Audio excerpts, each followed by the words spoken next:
El periodismo de guerra hace mucho tiempo que fue aceptado por el Grupo Clarín, pero lo que están haciendo ahora ya es una guerra de guerrillas y una guerra frontal cada día, en cada página, en cada hora de la jornada, en TN, en los 300 canales, en los diarios Clarín, se asoma también La Nación, en La Voz, que es de Clarín, La Voz del Interior, en Los Andes, todos los que son medios de ellos, lanzados de una manera que ya no se puede casi resistir, como periodistas, porque es una vergüenza, una tristeza, un drama, una tragedia informativa lo que se vive en la Argentina. Miren la tapa de hoy de Clarín, nada más que para empezar. Esto es lo que dice el diario como consideración de lo que está ocurriendo en estos momentos con el intento de reforma judicial. Fernández impulsa una comisión bicameral para investigar a los jueces.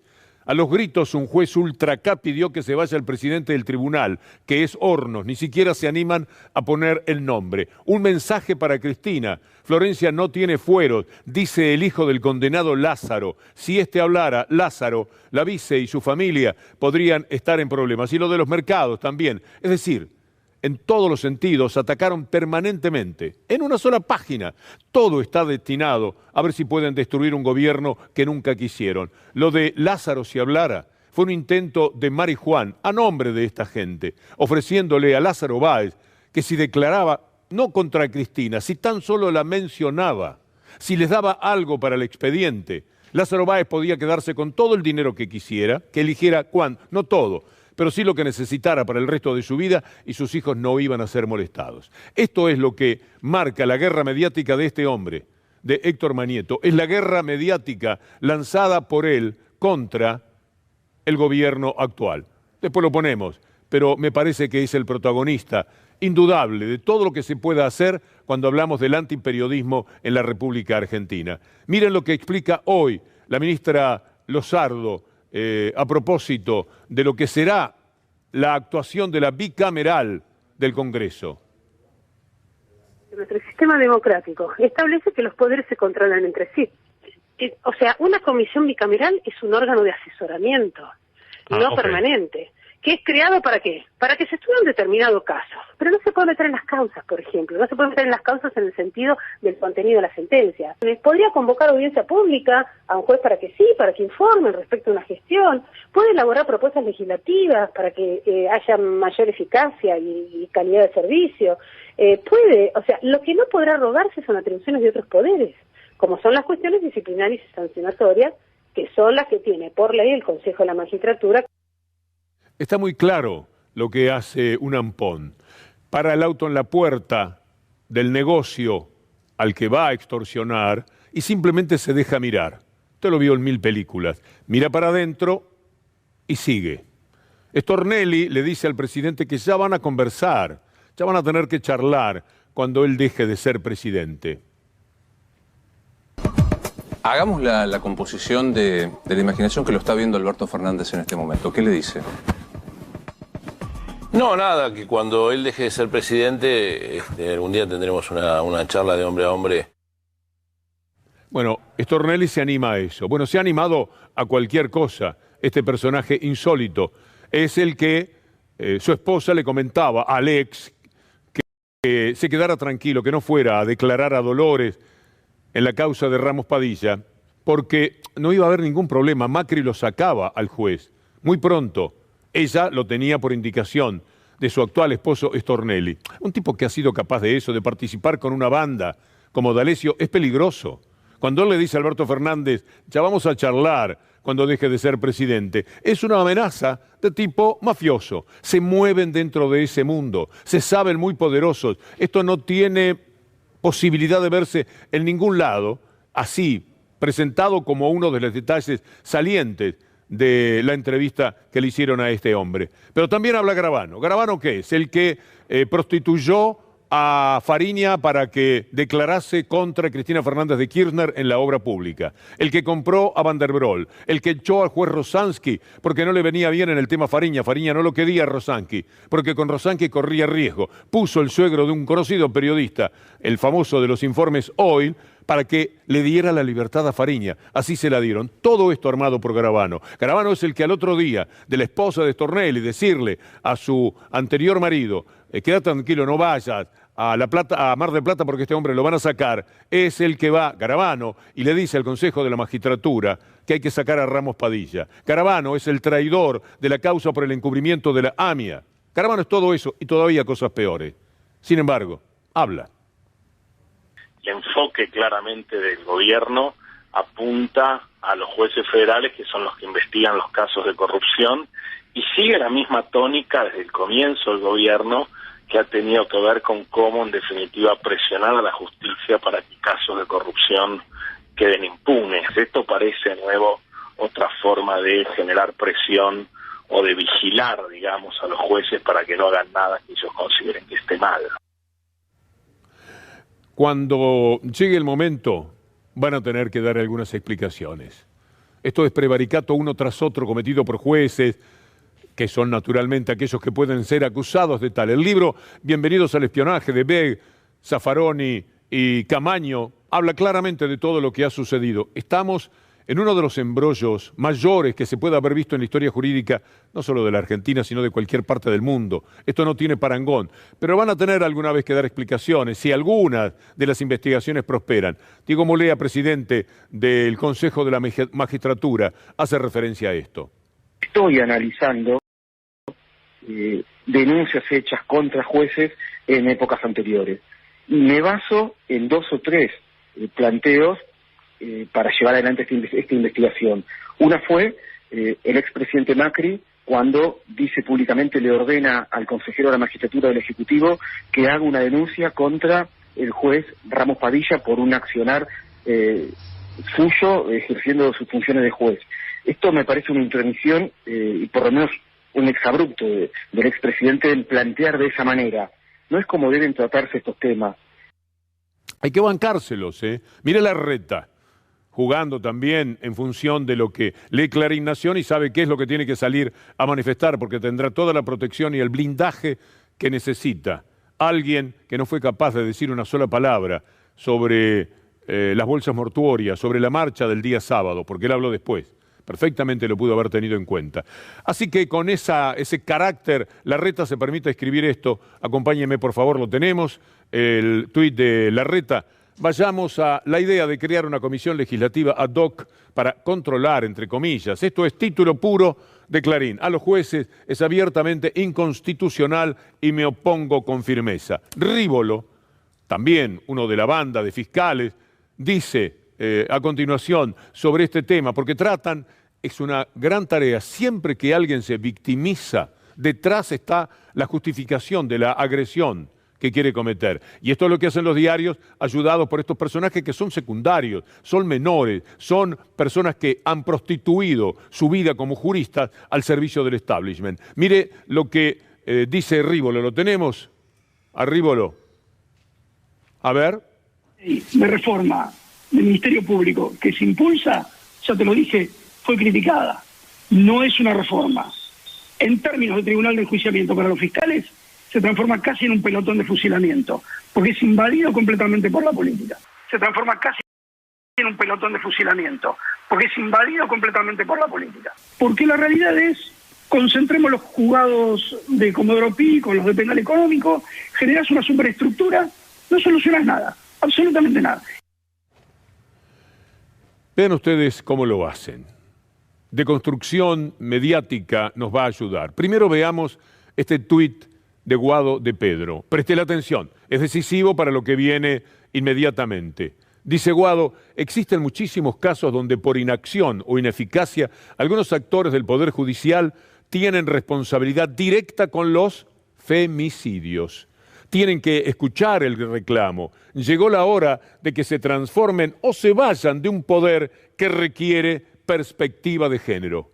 Ese es el tuit en cuestión. Está hablando de los femicidios y de esos jueces que muchas veces nos escandalizan porque toman medidas que uno no puede entender, de protección, casi de defensa, de los que viven amenazando con matar y con ellos no se hace nada, o los que exigen pruebas de los abusos y de la violencia que sufren las mujeres, tantas que es imposible ofrecerlas de la manera que ellos quieren. No todos, pero muchísimos jueces son así. Entonces Guado de Pedro escribe eso. Mire cómo toman lo de Guado de Pedro estos medios tan pero tan indecente. Guado de Pedro, dice La Nación, o los jueces se transforman o se van.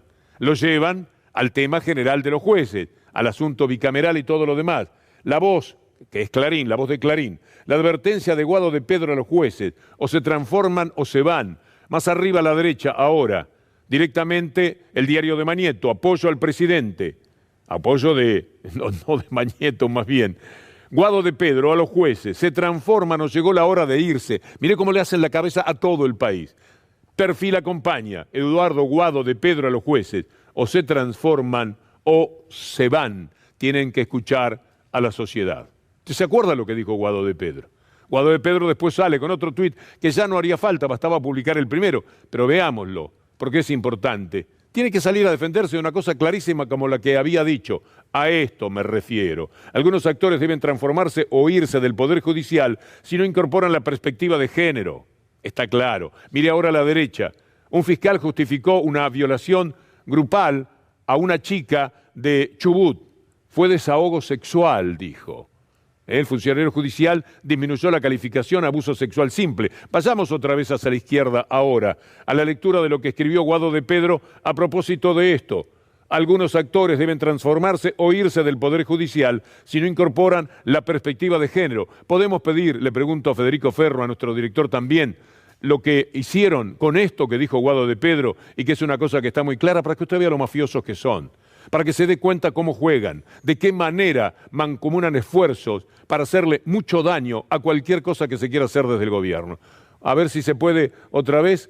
Ayer esta es la carta del padre de Micaela, a propósito de lo que dijo Guado de Pedro y que lo entendió muy bien. Acompáñenme. Ayer el ministro del Interior de la Nación, Guado de Pedro, expresó: el Poder Judicial tiene que escuchar, o se transforman o se van de un poder que busca igualdad y justicia. El padre de Micaela, cuestión de género. ¿Se puede ver otra vez la mafiosidad cometida con los diarios? Bueno, acá sigo leyendo al padre de Micaela. Algunos medios que hoy aparecen como detractores y se ensañan contra las personas que señalan a la justicia su incapacidad para resolver las necesidades de la sociedad, son los mismos que cuando nuestras hijas han sido asesinadas, indagan sobre sus vidas, moralidades e intimidades, sin escrúpulos ni tapujos. Lo dice Yuyo García, el padre de Micaela. ¿Usted entiende? Bueno, ahora mire de nuevo, porque vale la pena detenerse en esto. ¿Cómo lo hacen?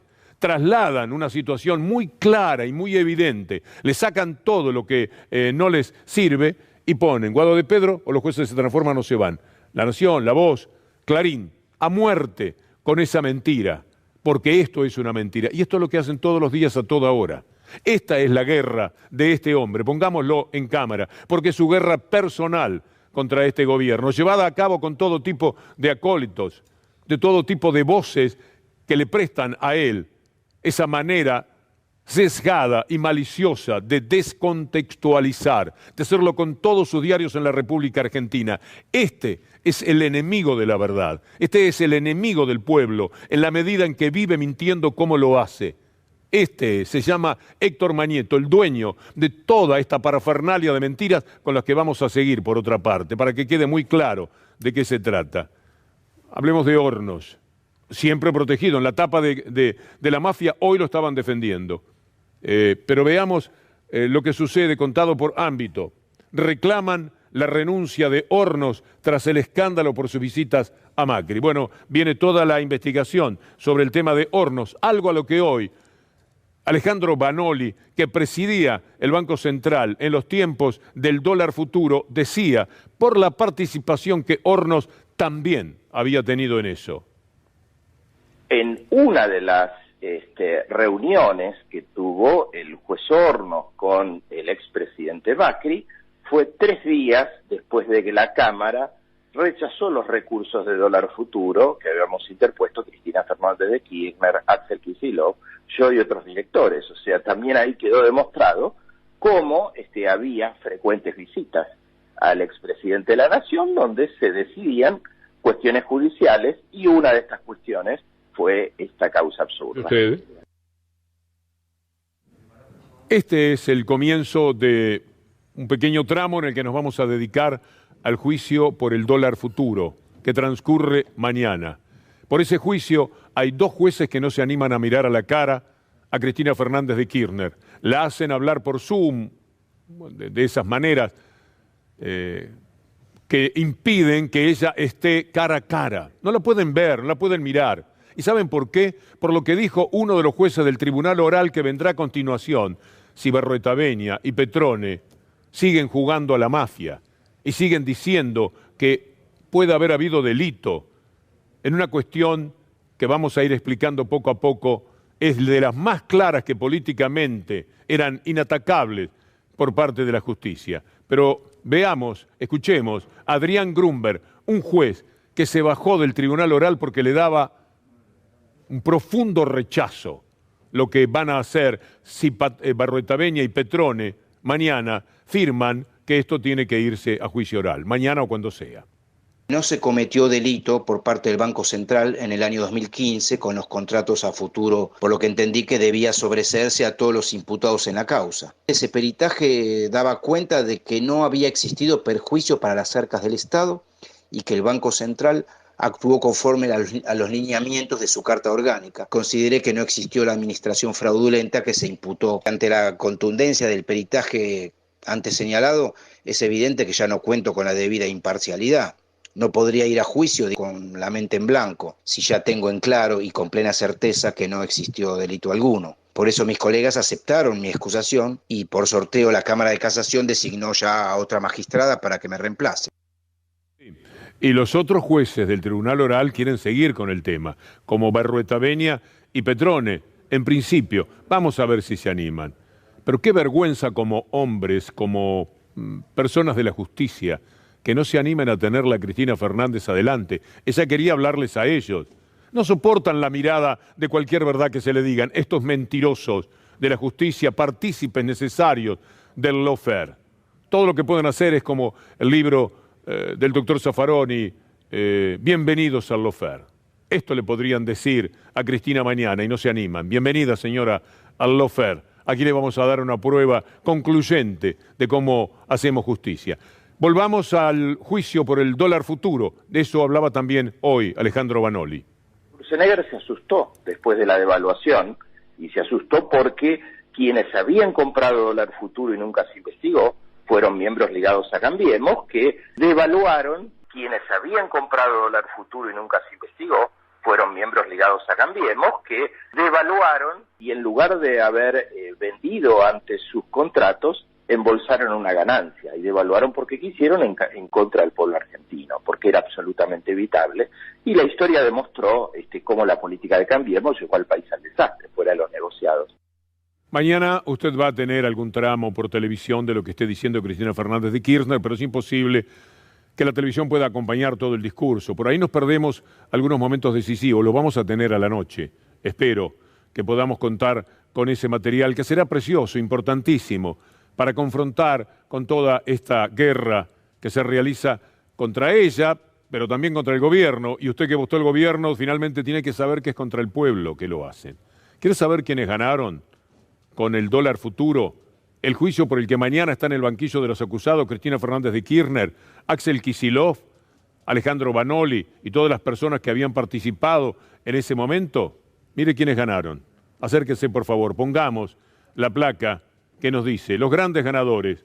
Ahí están, Mauricio Macri con su empresa Cherry Sogma Argentina, 8 millones de dólares compró a futuro. Nicky Caputo compró 3.500.000. José María Torello, 800.000, andaba flojo de capital.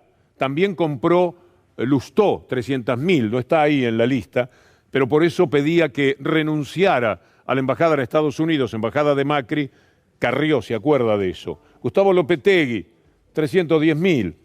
Mario Quintana, ahí dice 1.480.000, pero tengo que revisar ese número porque a mí me llega a 11 millones. Héctor Manieto, el de la guerra mediática, Grupo Cablevisión, Grupo Clarín, 11 millones de dólares. Y el diario La Nación, 4 millones de dólares, los Seguier. Imagine usted una cosa. Alguien que maneja números, que anda en eso de los bonos y demás, puede decir, van a ir con dólar futuro. El dólar estaba a 9 y pico, casi 10, más o menos. Yo creo que en abril esto va a estar a 20, a 30. Y yo me juego están ofreciendo dólar futuro. ¿Por qué lo ofrecían?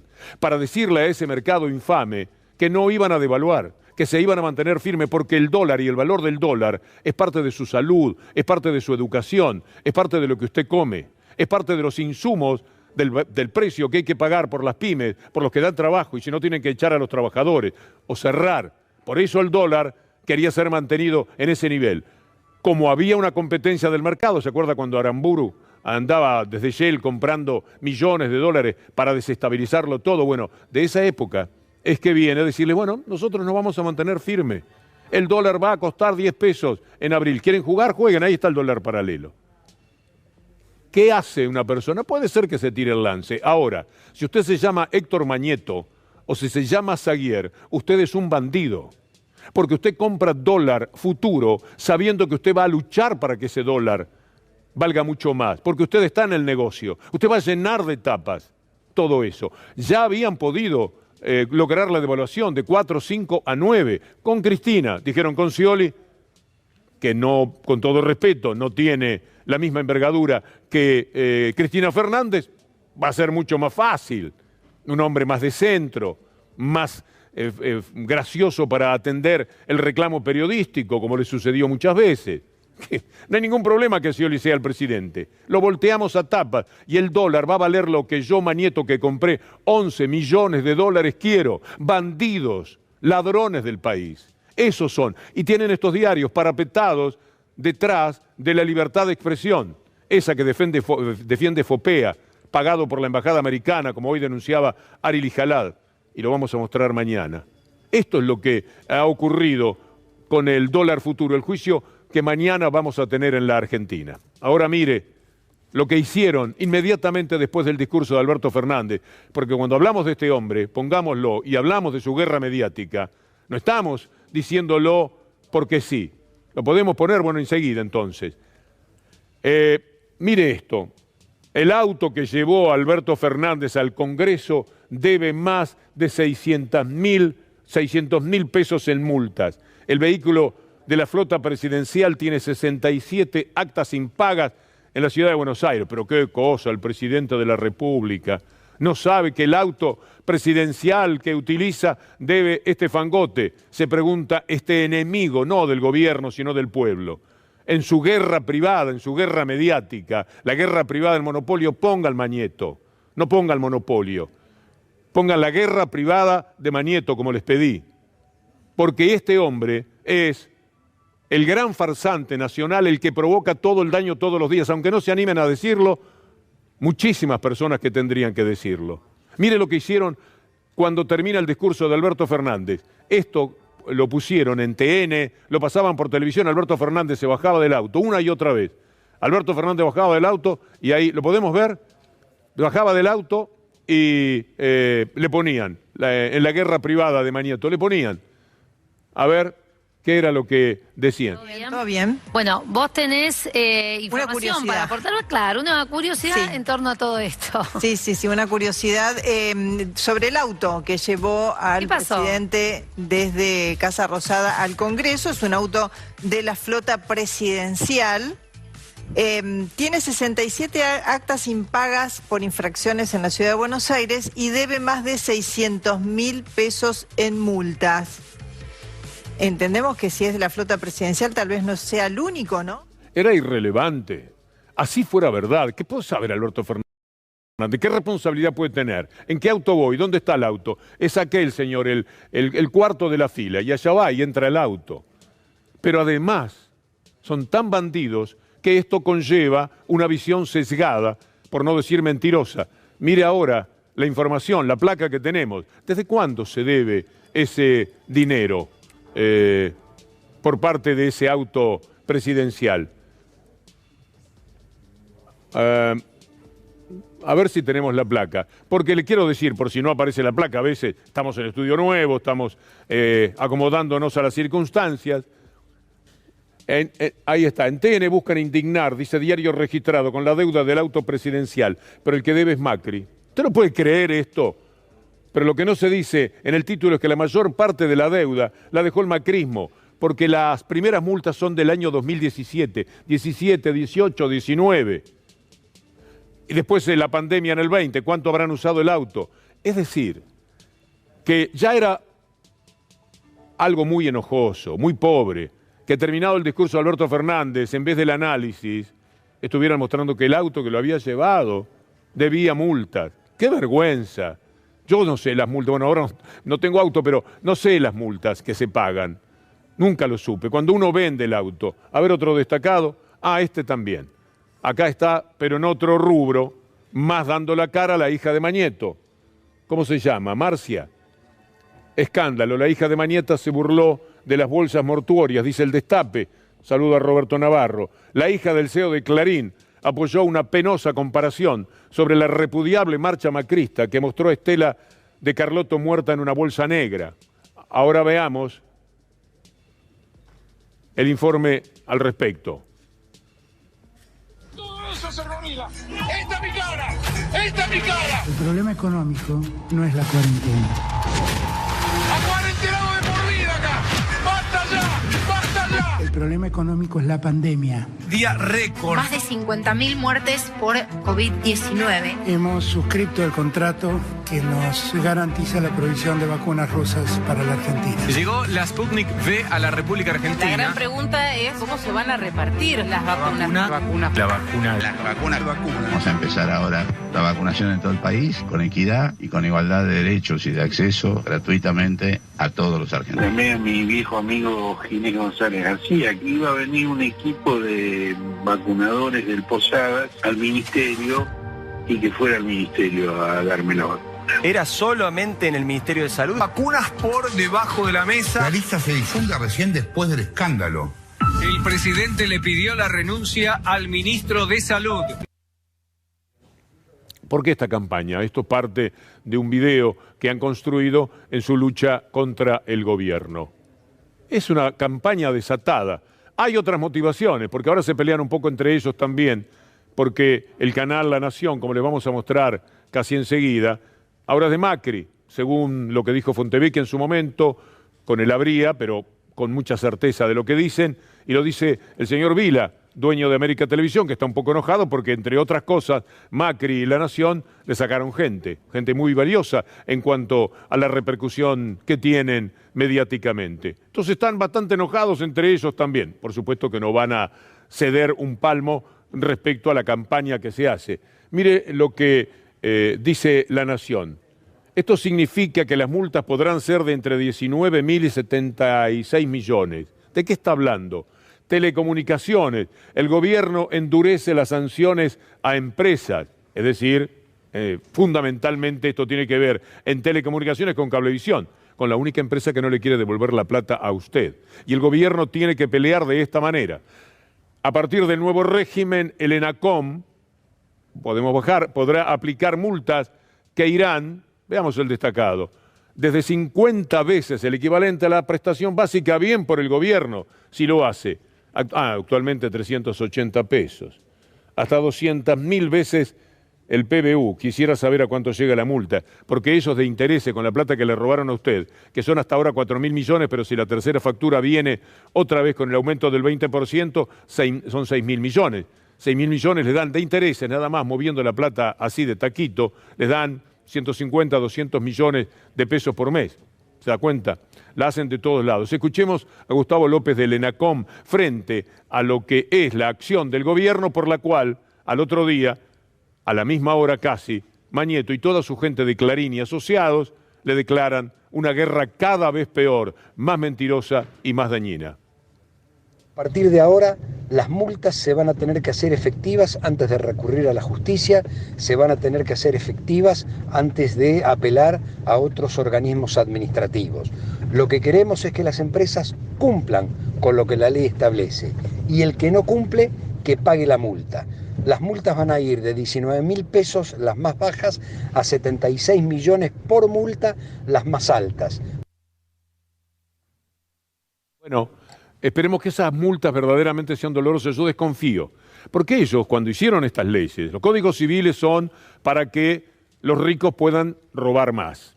Es decir, les crean todas las leyes, todos los beneficios necesarios. No solo para eso, pero en parte sí. El Código Penal está hecho para que no se les pueda sacar nada a ellos. Así de simple funciona el mundo desde el fondo de los tiempos. Viene un gobierno y se las tiene que arreglar con esto. Viene Gustavo López y dice, ¿qué se puede hacer? Indignado, ofendido, él, Ambrosini, los que estén allí, en ENACOM. ¿Y qué podemos hacer con esta gente? Y no mucho. Una multa y otra multa.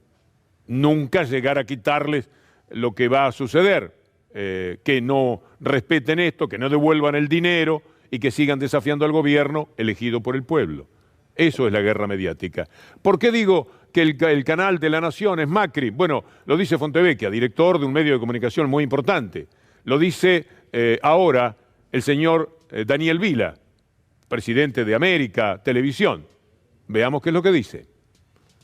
¿Cuál es tu opinión respecto de los cambios que están sucediendo en La Nación Más?